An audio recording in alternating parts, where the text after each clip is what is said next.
हनुमान, सृष्टि को बचाने की प्रक्रिया में सृष्टि का नियम भंग हुआ है और यदि नियम भंग करने वाले को यूं ही क्षमा मिलती रही तो अराजकता फैल जाएगी।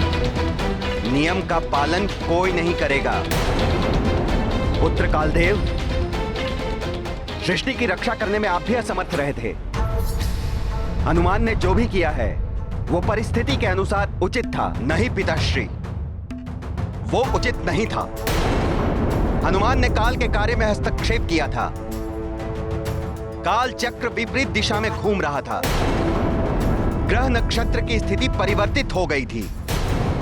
हनुमान, माँ देखिए ना, पिताश्री के पांव में कितने छाले पड़ गए हैं। बहुत पीड़ा हो रही होगी इन्हें। मुझे ज्ञात है हनुमान, जिस प्रकार तुम मेरे लिए कुछ भी करने के लिए सदैव तत्पर रहते हो, उसी प्रकार तुम्हारे पिताश्री ने मेरे स्नेहवश मेरे प्राण बचाने का प्रयास किया। इसीलिए उनके पांव में छाले पड़ गए। किंतु ऐसा क्या हो गया था? ये मतिंग ऋषि के कहने पर चंद्रजल लाने के लिए चंद्रगिरी पर्वत पर बिना पादुकाओं के गए।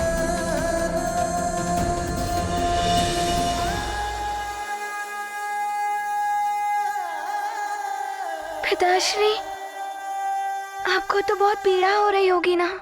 नहीं पुत्र, मनुष्य जिससे प्रेम करता है उसके कष्ट दूर करने में यदि कोई पीड़ा होती है तो वो भी सुखदायी होती है। तुम चिंता मत करो पुत्र, तुम्हारी माँ ने औषधि लेप लगा दिया है। किंतु पिताश्री, आपको तो पीड़ा हो ही रही होगी ना? माँ, आप शीघ्र ही लेप दीजिए। मैं पिताश्री को अपने हाथों से लेप लगाऊंगा।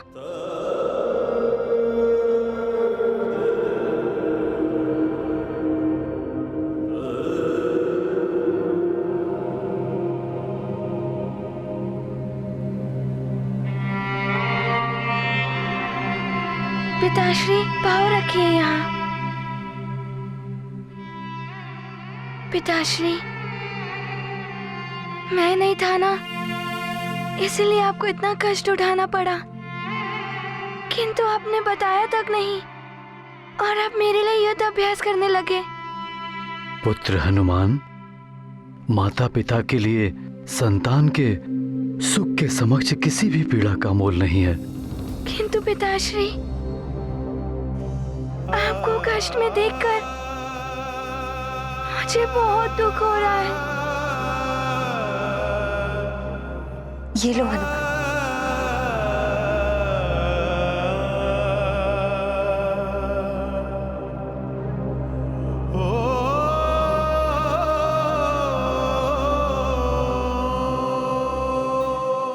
पिताश्री, मैं लेप लगाऊंगा तो आपकी सारी पीड़ाएं दूर हो जाएंगी।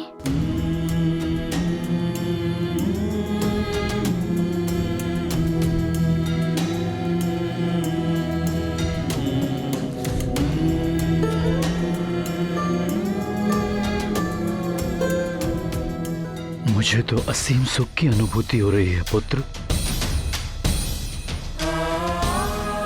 माता पिता को सबसे बड़ा सुख तभी प्राप्त होता है जब उसकी संतान उसकी सेवा करती है।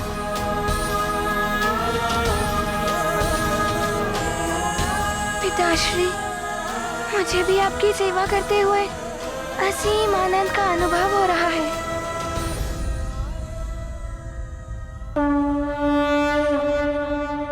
ये गाथा महाबली हनुमत की, रुचिकर लीला राम भगत की। जय जय जय रघुनंदन राम, जय जय जय महाबली हनुमान। सच्चे सुत हैं मारुति धीर, मातु पिता सेवा व्रत वीर। जनक जननी सेवा अनमोल, जग में कौन लगाए मोल। आज्ञा पालन हनुमत धर्म सेवा कर्म सुपावन कर्मा, मारुति पुत्र बिरल जग माही, तुम समान सुत को नहीं चाहिए। गाथा महाबली हनुमत की, रुचिकर लीला राम भगत की। जय जय जय रघुनंदन राम, जय जय जय महाबली हनुमान। उस अबोध बालक को तो ज्ञात भी नहीं है कि जिन देवताओं और सृष्टि के लिए उसने बार बार कष्ट सहे, अपने प्राण संकट में डाले, वही देवता उसके विरुद्ध देव सभा का आयोजन कर रहे हैं।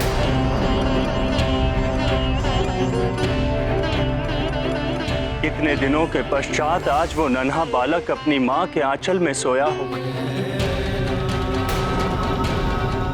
देवराज, उसे पुरस्कार देने के स्थान पर हम उसे दंड देने के लिए विचार विमर्श करेंगे। देव ऋषि, अब आप ही बताएं कि ये कहां का न्याय है? विवशता है नियमों की वायुदेव। काल के नियम बड़े ही कठोर हैं और नियम भंग करने वाला बालक हो या कोई देव, वो नियम अनुसार दंड का भागी तो होता ही है।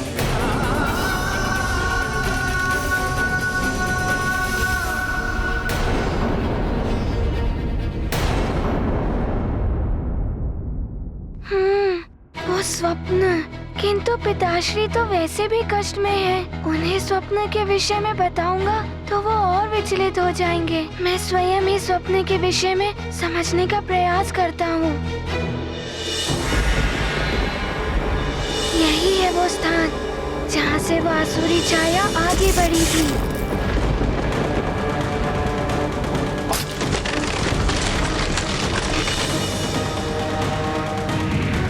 नारायण नारायण। देवर्षि, प्रणाम देवर्षि, आप यहाँ? हनुमान, अभी जो कुछ भी घटित हुआ था उससे कुछ परिस्थितियां निर्मित हो गई हैं तुम्हारे विरुद्ध, जिनका सामना तुम्हें करना होगा पुत्र।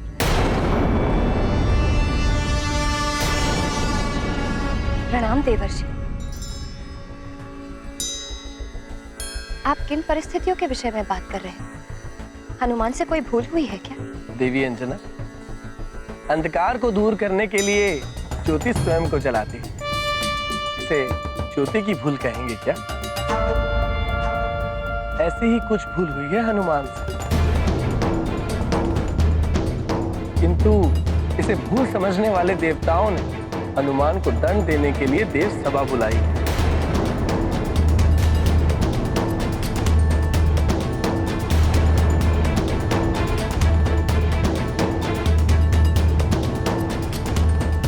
किंतु ऐसी क्या भूल कर दी मैंने देवर्षि? हनुमान पुत्र, तुमने सृष्टि की रक्षा करने के लिए काल चक्र को विपरीत दिशा में घुमाया था।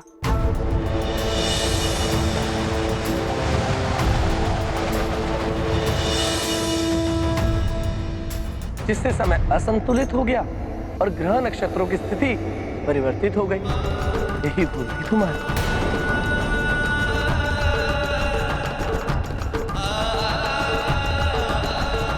हाँ देवर्षि, कालदेव भी मुझसे इसी बारे में कुछ इंगित कर रहे थे, किंतु कोई बात नहीं, मैं अपनी भूल को सुधारने का प्रयास करूंगा। इस विषय पर विचार विमर्श करने के लिए कालदेव ने देव सभा बुलाई है। उनका मानना ये है कि तुमने उनके कार्यों में हस्तक्षेप किया है। पुत्र हनुमान, भूल चाहे अज्ञानवश ही हुई हो, किंतु उसे सुधारने का प्रयास तो करना ही चाहिए। और साथ ही क्षमा प्रार्थना करने से दोष का मार्जन भी हो जाता है। इसीलिए तुम्हें कालदेव से क्षमा अवश्य मांगनी चाहिए। ठीक है माँ, मैं ऐसा ही करूंगा और प्रयास करूंगा कि ग्रहों की स्थिति भी ठीक कर पाऊं। हनुमान, ये जान लो पुत्र कि देवता जब रुष्ट हो जाते हैं तो अनिष्ट की संभावनाएं बढ़ जाती हैं। इसलिए उचित होगा कि तुम अविलंब जाकर स्वयं ही देव सभा में उपस्थित हो जाओ। आरोपी के स्वयं उपस्थित हो जाने से भी दंड प्रक्रिया में उदारता से निर्णय लिया जाता है। किंतु वहाँ कोई माँ, आप चिंता मत कीजिए, मैं शीघ्र ही लौट आऊंगा। आप केवल मुझे आज्ञा और आशीर्वाद दीजिए। मेरा आशीर्वाद तो सदैव तुम्हारे साथ है पुत्र। अपना ध्यान रखना पुत्र।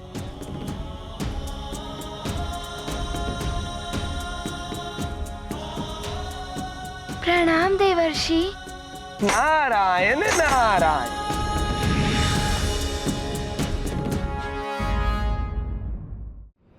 आज्ञा दे माँ।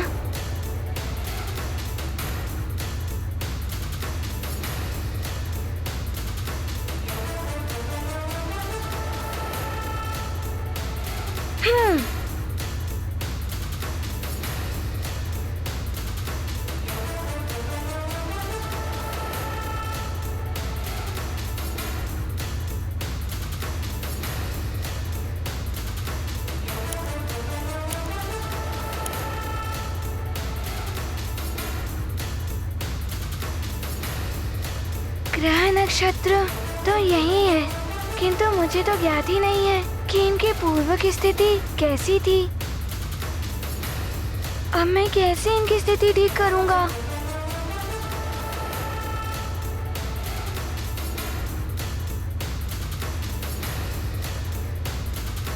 ये लो जल से भरा पात्र। इस जल से भरे पात्र को लेकर तुम्हें संपूर्ण सृष्टि की परिक्रमा करनी है और ये स्मरण रहे कि परिक्रमा लगाते हुए तुम्हें मार्ग में जितने भी उल्का पिंड मिले तुम्हें उनकी गणना करनी है। गुरुदेव सूर्यदेव, शिक्षा ग्रहण करते हुए मैंने पूरे ब्रह्मांड का भ्रमण किया था। उस समय को स्मरण करना होगा, तो ही मैं इन सारे ग्रह नक्षत्रों की स्थिति ठीक कर पाऊंगा।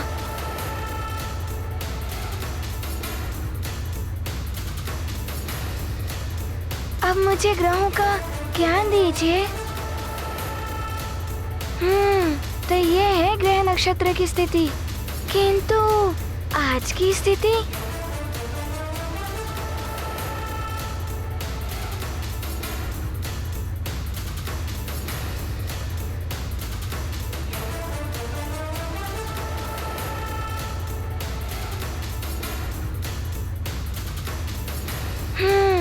अब पूर्व की स्थिति और आज की स्थिति की तुलना करता हूँ।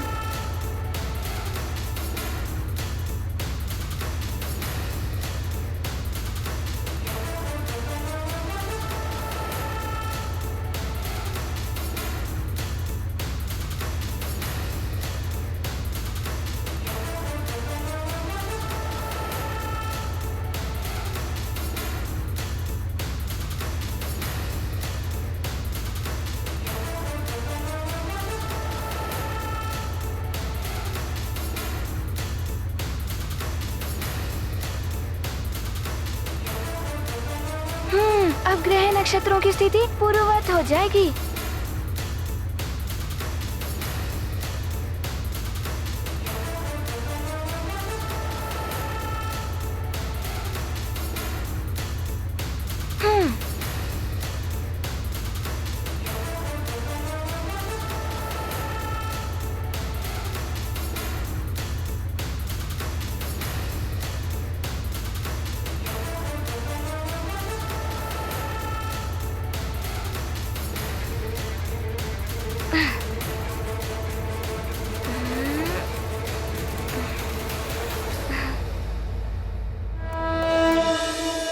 हनुमान, तुमने मेरे बुध ग्रह को पुनः अपनी कक्षा में स्थापित कर दिया है। तुम्हें धन्यवाद। क्षमा करें बुद्धदेव। तुमने मेरे ग्रह की स्थिति को ठीक किया है हनुमान। तुम तो आशीर्वाद के पात्र हो, क्षमा क्यों मांग रहे हो? बुद्धदेव, मेरे कारण आपके ग्रह नक्षत्र की स्थिति परिवर्तित हो गई थी, इसीलिए क्षमा प्रार्थना कर रहा हूँ। ये गाथा महाबली हनुमत की, रुचिकर लीला राम भगत की। जय जय जय रघुनंदन राम, जय जय जय महाबली हनुमान।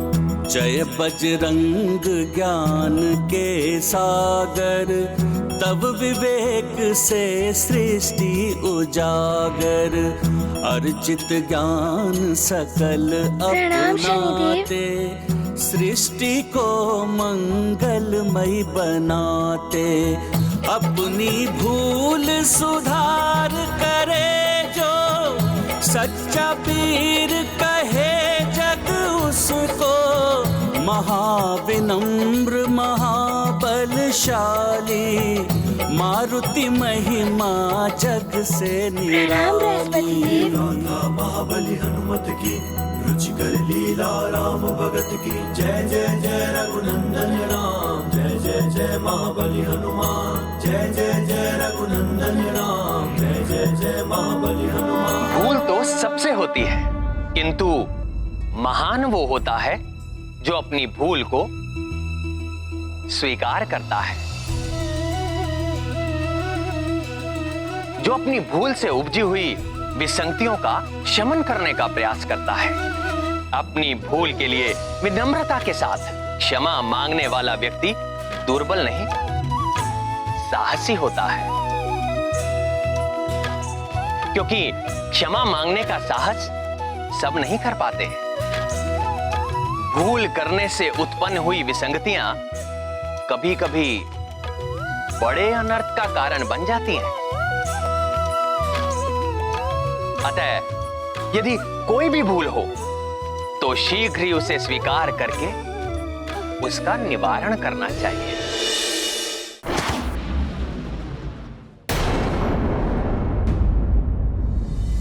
प्रणाम कालदूतों। मैं केसरी नंदन अंजनी पुत्र हनुमान हूँ। पृथ्वीलोक के सुमेरु से आया हूँ। मुझे कालदेव से भेंट करनी है।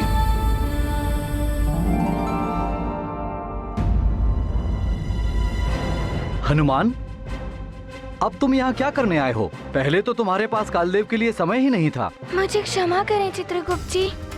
उस समय मुझे मेरी माँ का वचन एवं व्रत भी पूर्ण करना था, और मैंने कालदेव से ये भी कहा था कि मैं वापस आऊंगा और उनसे क्षमा मांगूंगा। किंतु वो यहाँ नहीं है। तुम्हें देव सभा में मिलेंगे, जो उन्हीं ने आयोजित की है। तुम्हारे विरुद्ध विचार विमर्श करने के लिए सभी देवता वहाँ पहुँच गए होंगे। ये आप क्या कह रहे हैं कालदेव? देवोचित कार्य किया है हनुमान ने, उसके प्रति इतनी कठोरता उचित नहीं है। नियमों का पालन कठोरता से ही करना चाहिए देवराजेंद्र। आपने भी एक समय हनुमान को कठोर नियम से बांध कर रखा था, जब उसकी मां स्वर्ग में आ गई थी। अपराध के निर्णय में भावुकता का कोई स्थान नहीं होता। अब तो उसका निर्णय न्याय सभा में ही किया जाएगा। उसने अपराध किया है तो दंड तो उसे भुगतना ही होगा। हनुमान ने नियम तोड़ा है, उसे दंड तो मिलेगा ही।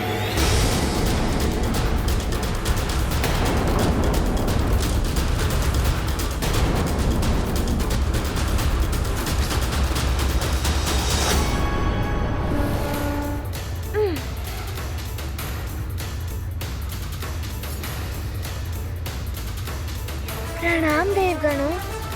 कल्याण वस्तु। प्रणाम कालदेव। हनुमान, तुम्हारा स्वागत है सभा में। क्षमा करें देवराजेंद्र, हनुमान इस समय अतिथि नहीं आरोपी है। आप उसका स्वागत कैसे कर सकते हैं?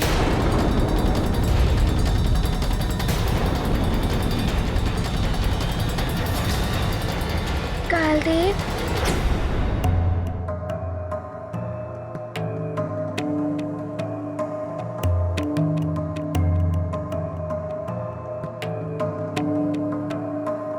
कालदेव, आपका रुष्ट होना तो स्वाभाविक ही है।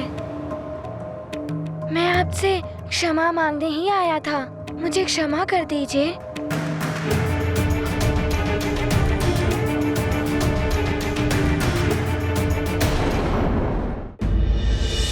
नारायण नारायण। प्रणाम देवर्षि।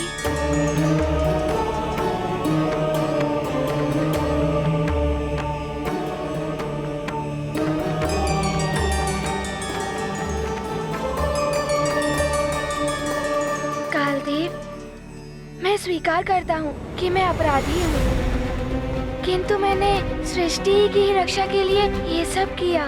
मुझे ज्ञात है कि तुमने सृष्टि को बचाने के लिए अज्ञानवश ये सब किया है। कालदेव, भले ही अज्ञानवश हनुमान से सृष्टि के नियम भंग हुए हैं, किंतु हनुमान का कार्य परोपकार की श्रेणी में आता है और परोपकार के लिए पुरस्कार दिया जाता है, दंड नहीं।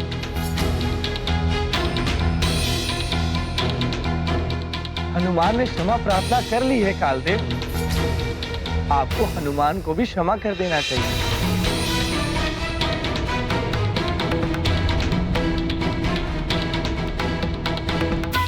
आप मुझे क्षमा कर देंगे ना कालदेव? हनुमान, सृष्टि को बचाने की प्रक्रिया में सृष्टि का नियम भंग हुआ है और यदि नियम भंग करने वाले को यूं ही क्षमा मिलती रही तो अराजकता फैल जाएगी। नियम का पालन कोई नहीं करेगा। पुत्र कालदेव, सृष्टि की रक्षा करने में आप भी असमर्थ रहे थे। हनुमान ने जो भी किया है वो परिस्थिति के अनुसार उचित था, नहीं पिताश्री, वो उचित नहीं था। हनुमान ने काल के कार्य में हस्तक्षेप किया था। काल चक्र विपरीत दिशा में घूम रहा था। ग्रह नक्षत्र की स्थिति परिवर्तित हो गई थी। कालदेव, जिन ग्रह नक्षत्रों की स्थिति प्रभावित हुई थी उन्हें मैंने यथावत कर दिया है। उनकी स्थिति को ठीक करके तुम क्षमा के पात्र नहीं हो जाते हो हनुमान।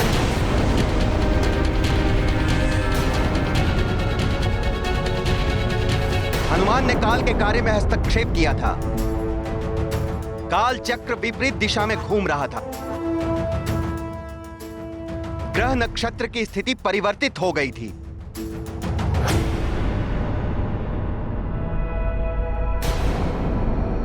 कालदेव, जिन ग्रह नक्षत्रों की स्थिति प्रभावित हुई थी उन्हें मैंने यथावत कर दिया है। उनकी स्थिति को ठीक करके तुम क्षमा के पात्र नहीं हो जाते हो हनुमान।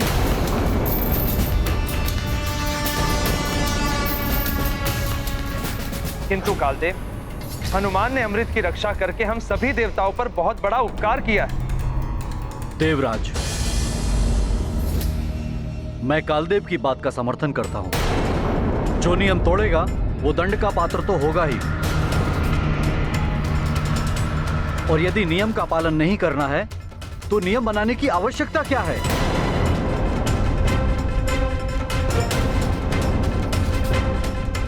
अग्निदेव, कर्म का उद्देश्य एवं परिणाम निर्धारित करते हैं कि कर्म करने वाला दंड का भागी है या पुरस्कार का पात्र। और हनुमान के कर्म का उद्देश्य एवं परिणाम दोनों ही सृष्टि के हित के लिए थे। कारण कुछ भी हो, बात है नियम भंग करने के लिए दंड देने की। मात्र ग्रहों की स्थिति बदलने के लिए आप हनुमान को दंड का भागी बना रहे हैं। यदि समस्त ग्रह काल चक्र में समा जाते तो क्या होता? इसीलिए उचित ये रहेगा कालदेव कि आप हनुमान को क्षमा कर दें। आप ग्रह अध्यक्ष होकर ऐसा कैसे कह सकते हैं? राजा हो या अध्यक्ष, अगर वो नियम का पालन कठोरता से नहीं करा सकता है तो उसे अध्यक्ष बने रहने का कोई अधिकार नहीं। अग्निदेव, कर्तव्यों और अधिकारों के बारे में आप मुझे ना ही समझाएं तो उचित होगा। ये क्या हो रहा है? इनमें तो आपस में ही विवाद बढ़ने लगा। अग्निदेव, कालदेव, यदि अमृत असुरों के हाथ आ जाता तो हम सब देवता असुरों के द्वारा बंदी बन जाते। हनुमान ने तो अमृत की रक्षा की है और आप उसको पुरस्कार देने के स्थान पर उसे दंडित करने की बात कर रहे हैं। हनुमान के अच्छे कार्य के लिए तो मैंने उन्हें आशीर्वाद दिया है पिताश्री चंद्रदेव, किंतु नियम भंग का दोष तो नहीं हट जाता उनके कार्य से।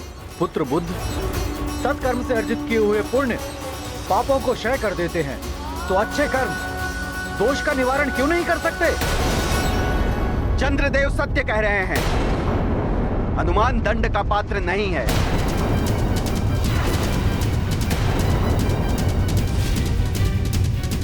नियम तोड़ने का दंड हनुमान को मिलना ही चाहिए। मैं हनुमान को दंड देकर ही रहूंगा। नियम है तो यम है।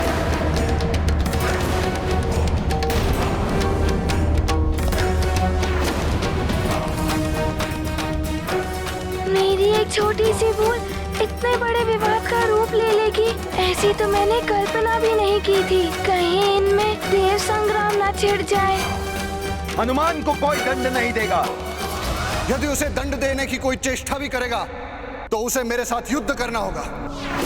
पिताश्री, हनुमान को नियम तोड़ने का दंड मैं अवश्य दूंगा। सृष्टि का नियम ही है ये, जैसी करनी वैसी भरनी।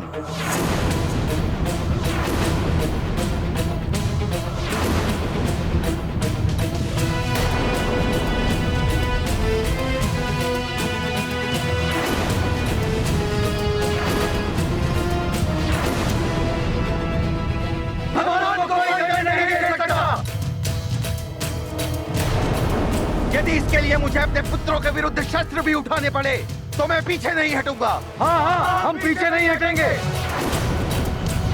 मेरे कारण देवताओं में युद्ध छिड़ जाए ये उचित नहीं है। मैं ऐसा नहीं होने दूंगा। हनुमान को नियम तोड़ने का दंड अवश्य मिलेगा। यदि उसे दंडित होने से बचाने के लिए मुझे आपके विरुद्ध भी शस्त्र उठाने पड़े तो मैं शस्त्र उठाऊंगा पिताश्री। हम शस्त्र उठाएंगे। हाँ, पीछे नहीं हटेंगे।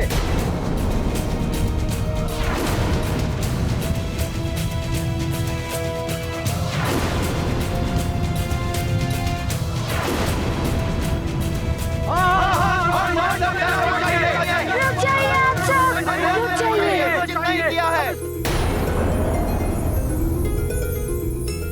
देवताओं, मैं तो पृथ्वी लोक का एक वासी हूँ, छोटा सा बालक हूँ। मेरे कारण आप सब आपस में युद्ध मत कीजिए।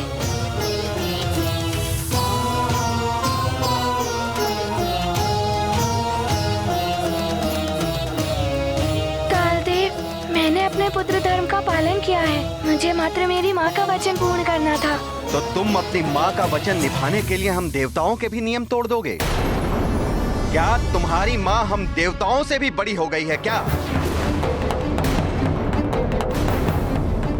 हाँ कालदेव, एक पुत्र के लिए उसकी माँ का आंचल उसका संसार होता है। उससे बड़ा कोई नहीं होता कालदेव।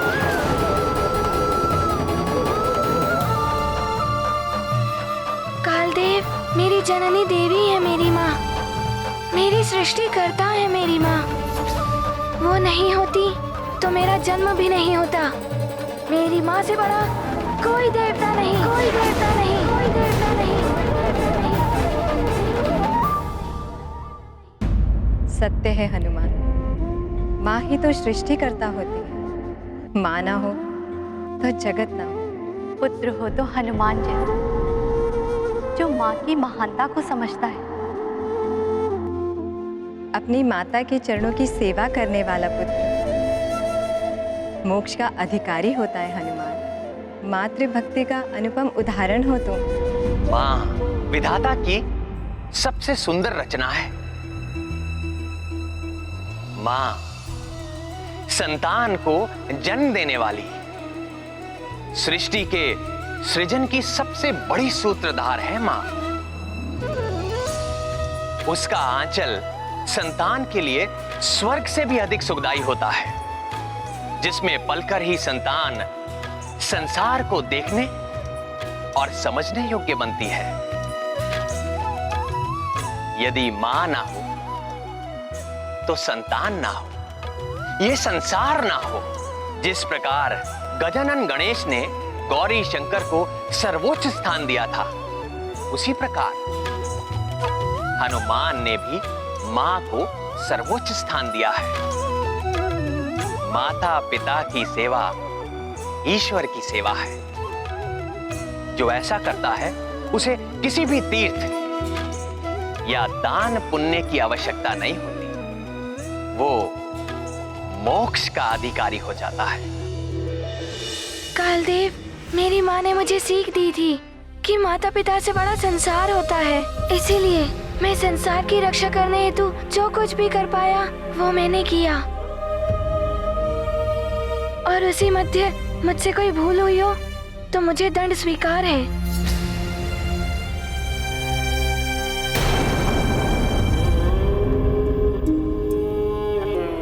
सूर्यदेव, आप सब देवताओं ने मेरा पक्ष रखा, उसके लिए मैं आप सबका आभारी हूँ। किंतु मैं जानता हूँ यदि मेरी माँ को ज्ञात हो गया कि उनके पुत्र के कारण समस्त देवताओं में युद्ध छिड़ गया है तो उन्हें बहुत दुख होगा,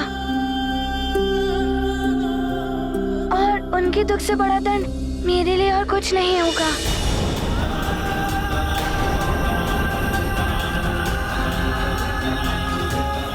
कालदेव, यही उचित होगा कि आप मुझे दंड दे दें और इस विवाद को यहीं समाप्त कर दें।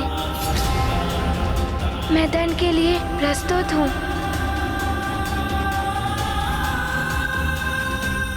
हाँ हनुमान, काल सभी का भविष्य गुप्त रखता है।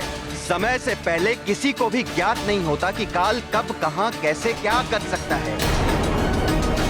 तुम्हारा दंड भी तुम्हें तभी ज्ञात होगा जब तुम्हारा दंड पूर्ण होगा। अब जाओ और अपने दंड पूर्ण होने की प्रतीक्षा करो। जैसी आपकी इच्छा कालदेव, मुझे आज्ञा दें। मेरी माँ व्याकुलता से मेरी प्रतीक्षा कर रही होंगी। प्रणाम कालदेव। प्रणाम देवगणों।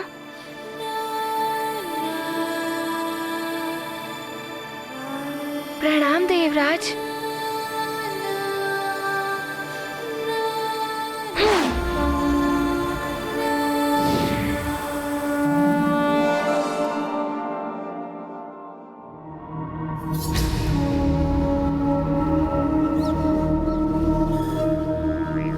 मुझे भी आज्ञा दीजिए। प्रणाम।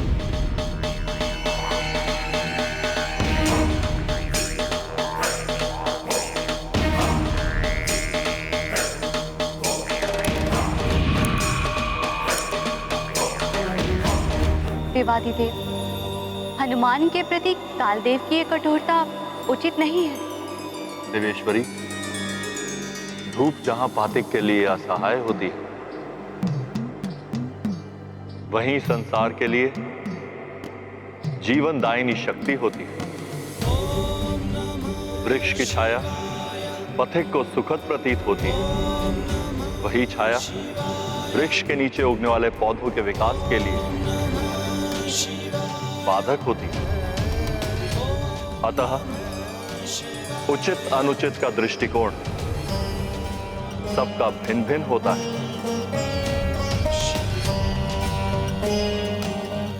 वायुदेव के हृदय में हनुमान के प्रति पितृभाव, सूर्यदेव, चंद्रदेव हनुमान के कार्य को जगत कल्याण से जोड़कर देख रहे हैं, तो दूसरी ओर शनिदेव, कालदेव नियमों के पालन को प्रमुखता देते हैं। तो कुछ ऐसे भी हैं जो उचित अनुचित का निर्णय अपने अहंकार से करते हैं और अपने निर्णय को ही सर्वोपरि समझते हैं।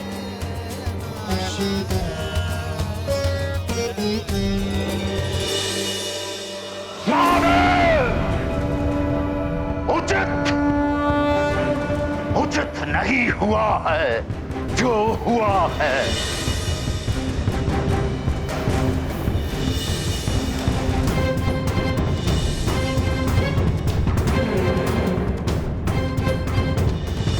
तुमने जो पिया है वो अमृत नहीं, चंद्रलोक का जल है, साधारण चंद्र जल। हरी स्वभाव है। संसार के समस्त असुरों के सामने अपमान किया गया। आपके परम ज्ञानी रावण का अपमान किया गया। और क्यों हुआ यह अपमान? अपमान का कारण है वो जिसे आपने अपने शीश पर बैठा रखा है। कपटी चंद्रदेव ने छला है मुझे।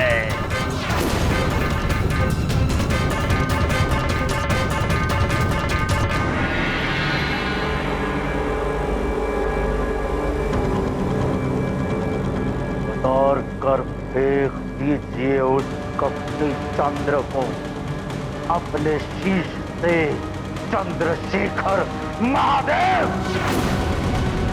अन्यथा मैं उतार कर फेंक दूंगा अपने शीश को और डाल दूंगा आपके चरणों में। मेरे अपमान के वक्त मौन बैठे हुए थे ना आप, तो अब मैं भी मौन हो जाऊंगा सदा के लिए। मुझे अमृत चाहिए महादेव। हाँ, मैं अपना शीश आपके चरणों में डाल दूंगा महादेव। स्वीकार करिए मेरा शीश।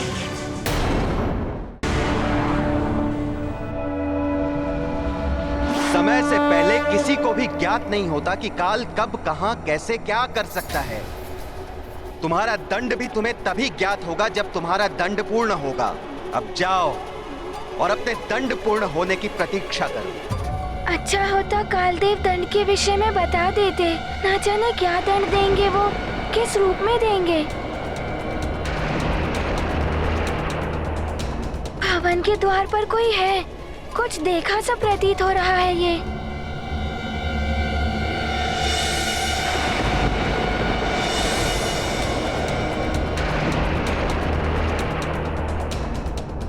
तो स्वप्न वाला दृश्य है।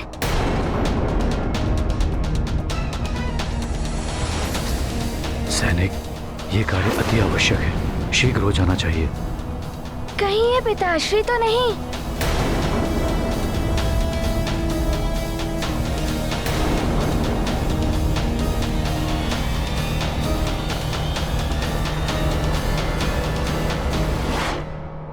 पिताश्री?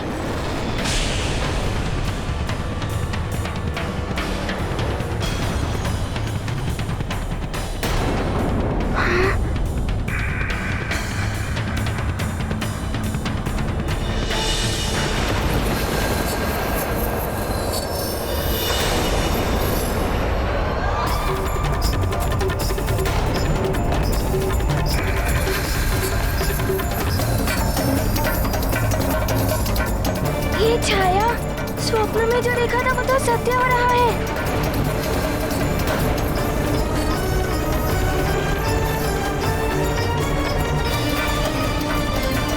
स्वप्न में ध्वज महल के ऊपर से गिरा था।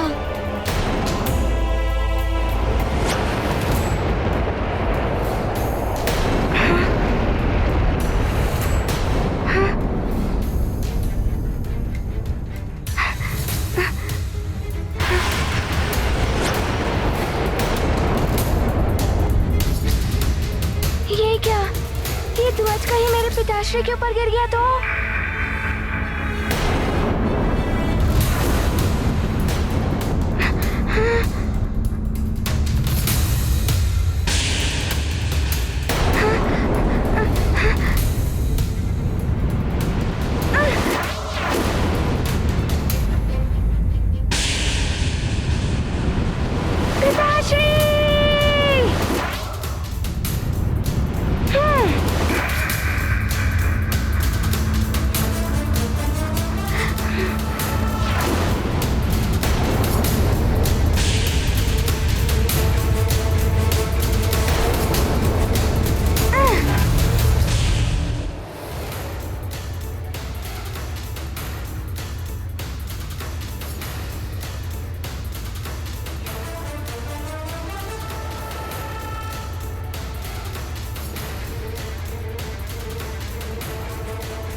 फिलहाल सभी का भविष्य गुप्त रहता है। समय से पहले किसी को भी ज्ञात नहीं होता कि काल कब, कहां, कैसे, क्या कर सकता है। तुम्हारा दंड भी तुम्हें तभी ज्ञात होगा जब तुम्हारा दंड पूर्ण होगा। अब जाओ और अपने दंड पूर्ण होने की प्रतीक्षा करो। कहीं ये कालदेव का दंड तो नहीं है, किंतु दंड मुझे मिलना चाहिए। पिताश्री पर संकट क्यों आया, और वो भी ठीक स्वप्न की भांति? ये क्या पहेली है? क्या करूं? किससे पूछूं स्वप्न के विषय में? नहीं, मैं किसी को कुछ नहीं बताऊंगा स्वप्न के विषय में, नहीं तो सब बहुत चिंतित हो जाएंगे।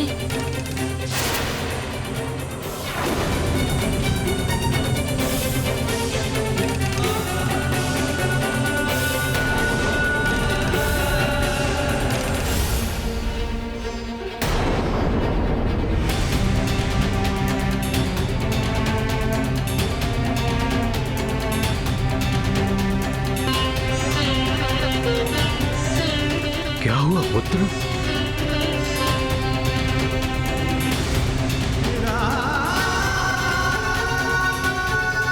हनुमान,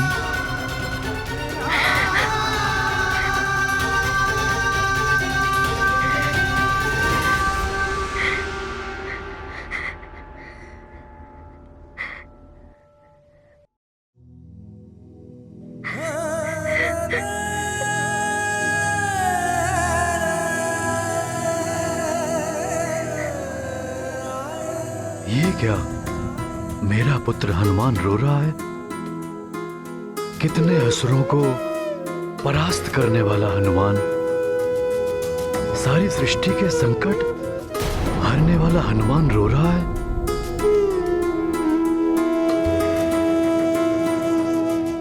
कहीं ये दुर्घटना किसी बड़ी अनहोनी का संकेत तो नहीं? राम भक्त महाबली हनुमान को जानना हो तो चैनल को सब्सक्राइब करें और बेल आइकॉन दबाना न भूलें।